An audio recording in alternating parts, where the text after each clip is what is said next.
After two mass shootings in just 2 days, the FBI released a statement warning of the potential threat of copycat attacks. It says, quote, "The FBI remains concerned that U.S.-based domestic violent extremists could become inspired by these and previous high-profile attacks to engage in similar acts of violence. It asks the public to report any suspicious activity, either in person or online, to law enforcement."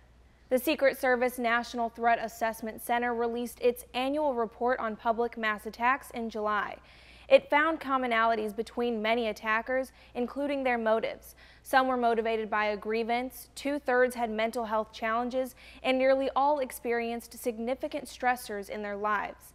Most attackers also made threatening or alarming communications prior to the attacks. The report also cited cases like the Tree of Life synagogue shooting in Pittsburgh, where the alleged gunman posted anti-Semitic messages on social media before the attack.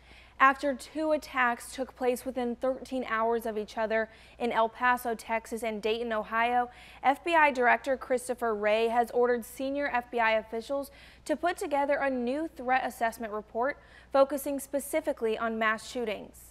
The Dayton attacker's motive is still unclear. CNN reports that nearly a decade ago, when he was in high school, he was investigated for allegedly keeping a hit list of his classmates' names. It's speculated that the suspect in the El Paso shooting, which left over 20 people dead, may be connected to a 4-page manifesto posted online. A federal law enforcement official told the New York Times the suspect did in fact write the document, but that has not been officially confirmed. The document contained racist and anti-immigrant ideas, and its author claimed to be inspired to violence by the mass shooting in Christchurch, New Zealand. They wrote, quote, "I'm probably going to die today." It was posted 19 minutes before the first 911 call reporting the shooting. There is no evidence of a connection between the mass shootings on August 3rd and 4th. It's unclear if the Dayton shooting was influenced by other mass shootings, but the El Paso shooting suspect, if linked to the manifesto, may have been.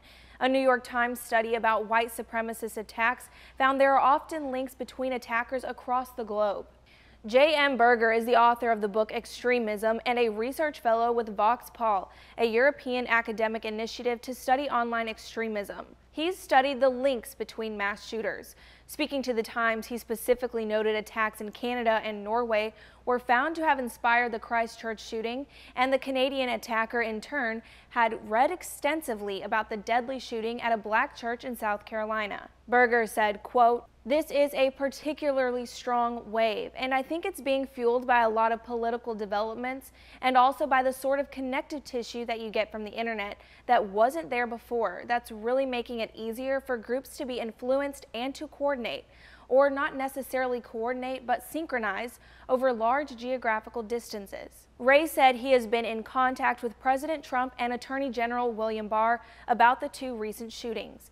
Wray said, quote, "We will bring the full resources of the FBI to bear in the pursuit of justice for the victims of these crimes."